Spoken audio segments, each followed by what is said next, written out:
Good evening sir. Good evening.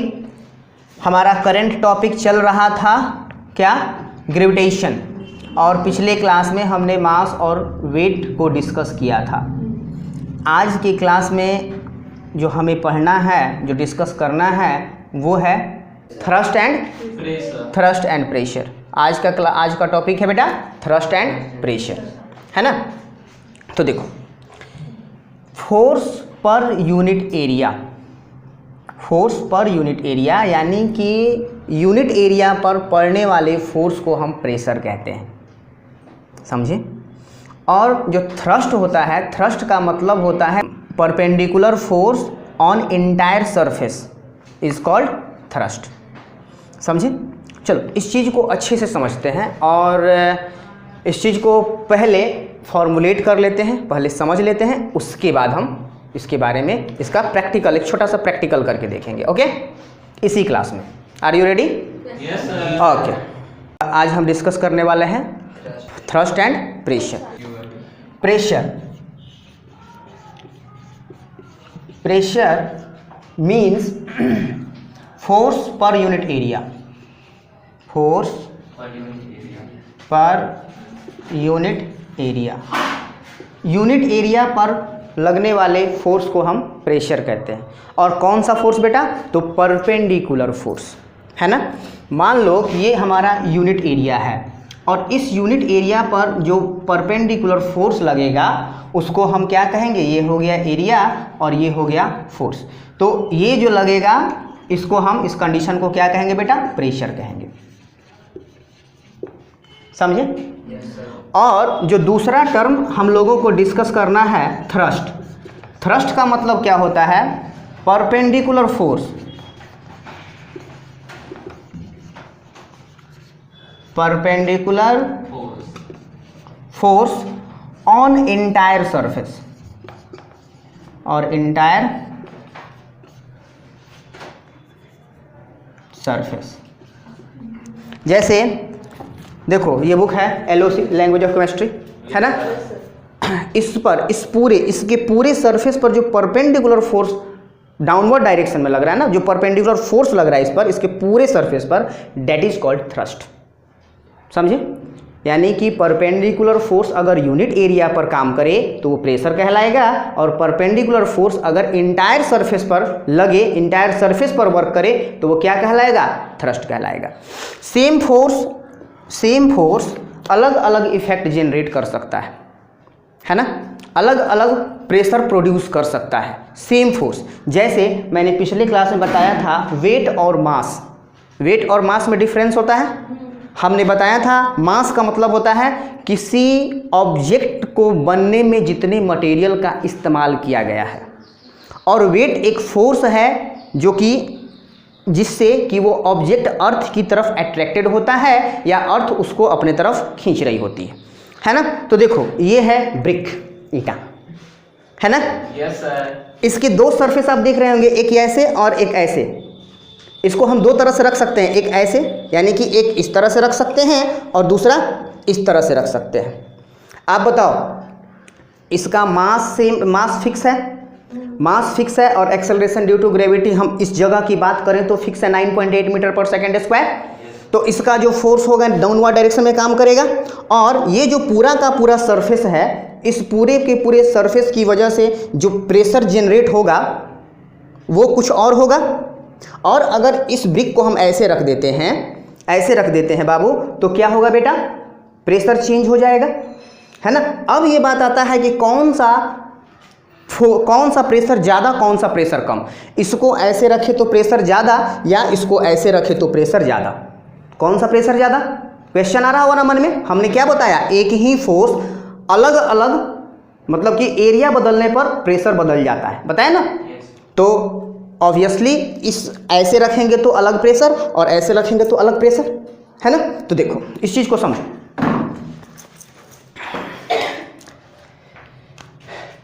पर unit area, तो इसका आप बताइए, हमने लिखा है force per unit area is equal to pressure.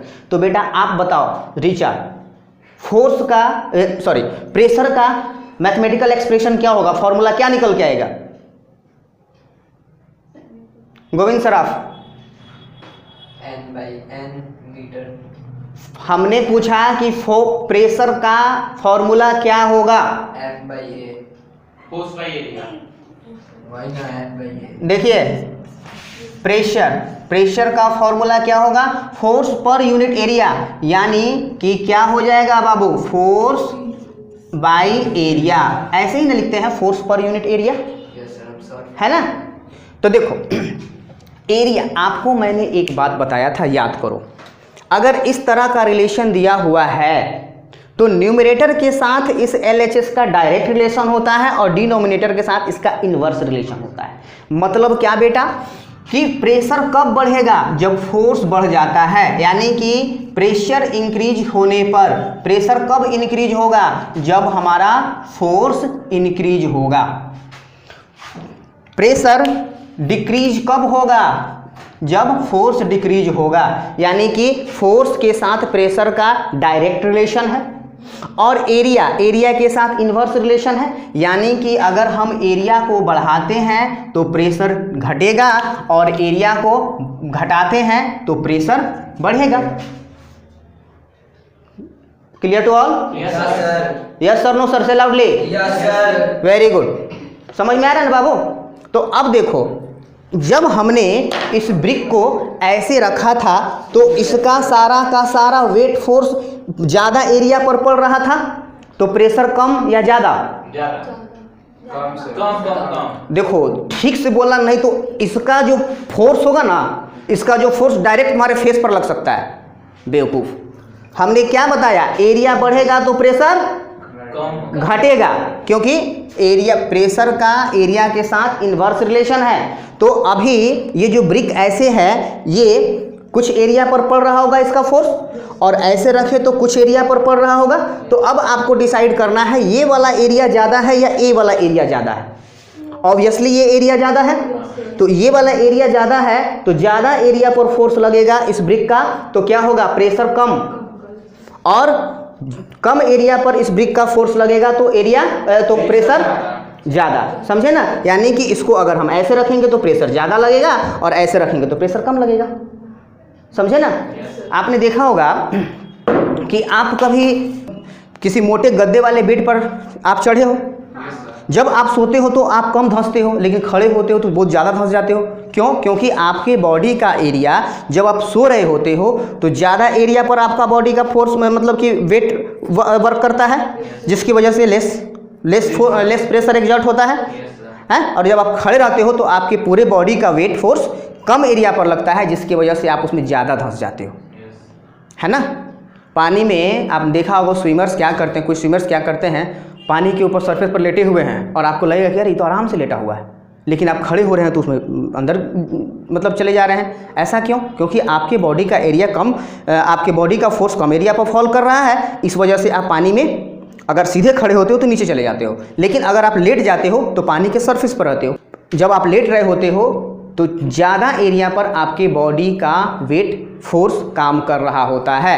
ज़्यादा एरिया हुआ, इस वजह से प्रेशर कम लगा और आप पानी के सरफेस पर आराम से लेटे हुए होते हो, लाई कर रहे होते हो, उसके ऊपर तैर रहे होते हो, है ना?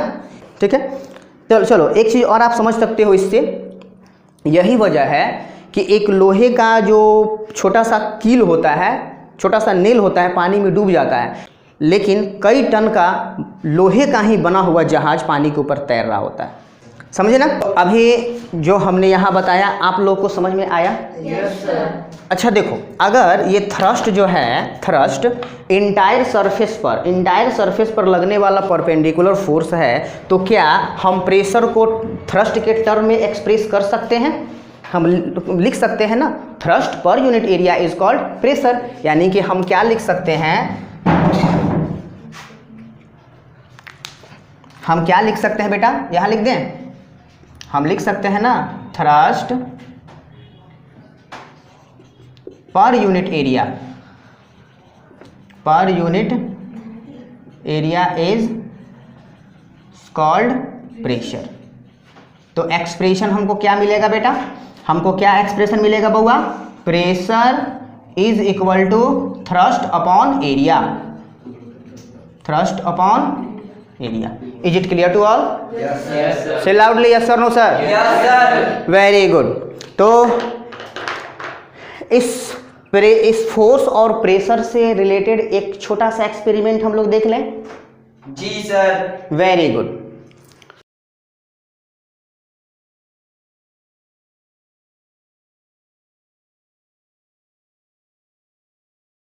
तो अभी हमने क्या पढ़ा? प्रेशर इज इक्वल टू होता है फोर्स बाय एरिया, और हमने आप सबको बताया कि फोर्स अगर इंक्रीज करता है तो प्रेशर भी इंक्रीज करेगा, फोर्स अगर डिक्रीज होता है तो प्रेशर भी डिक्रीज होगा, क्योंकि इस प्रेशर का इस फोर्स के साथ डायरेक्ट रिलेशन है। जबकि एरिया अगर हम इंक्रीज करते हैं, एरिया इंक्रीज होता है तो प्रेशर डिक्रीज होगा, और अगर एरिया डिक्रीज होता है तो प्रेशर इंक्रीज होगा। क्यों? क्योंकि इस प्रेशर का एरिया के साथ इन्वर्स रिलेशन है ना? Yes. बात समझे ना? तो देखिए यहाँ पर ये आप सबको दिख रहा होगा, ये एक कार्डबोर्ड है और इसमें एक नेल लगा हुआ है।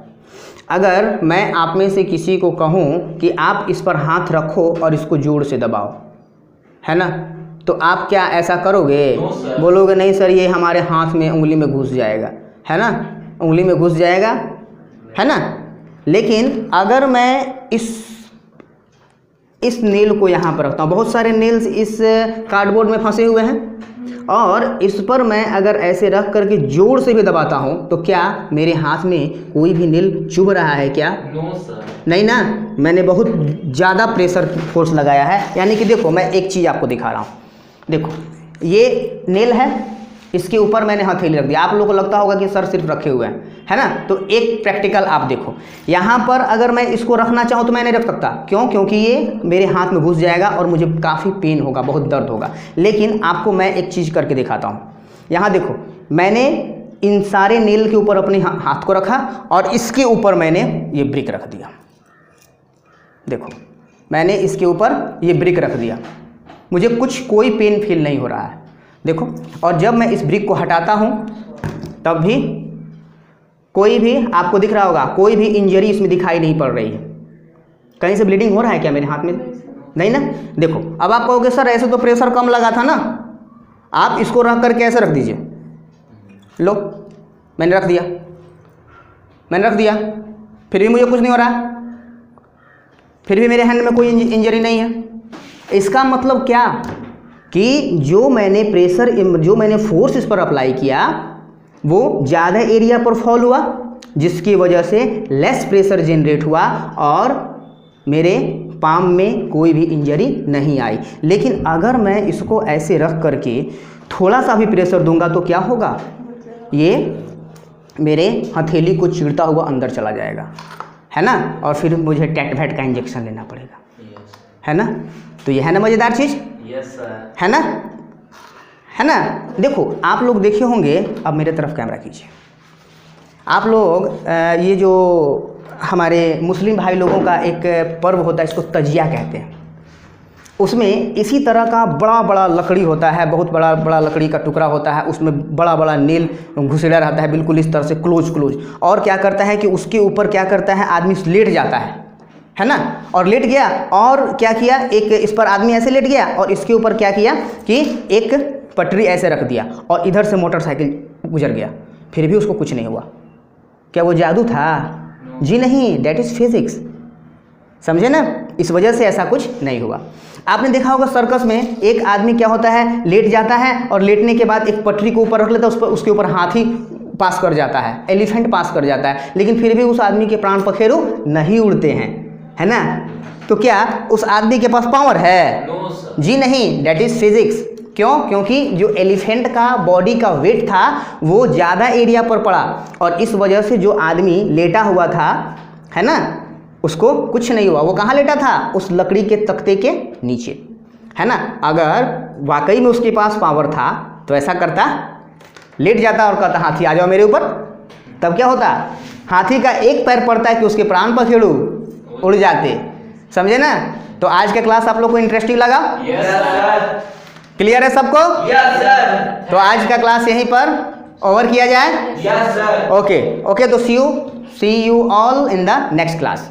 Thank you sir. वेलकम।